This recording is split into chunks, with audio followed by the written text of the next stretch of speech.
آریا زنان و آریان مردان تاجیکیانی آزادزاده. درود و عشق ارزانیتا.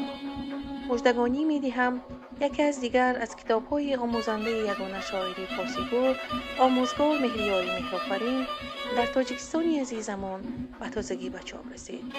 کتابی از نوروز تا کاخ نوروز با 4 دبیره ای با کاخ 3 زبان فرین نوروز، فارسی مهرآفرینی، ای کاخ انگلیسی فرین و نوروز. روسی به چاپ رسیده است.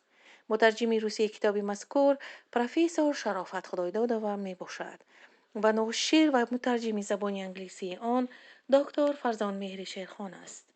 کتابی از نوروز تا کاخ نوروز نمایشی بسیار دانشورانه است از یکی شاهکاری های دولتی فرهنگسازی تاجیکستانی جوان که بیگمان همه مردم به شکوه و بزرگی این پدیده نوین پی نبرده اند.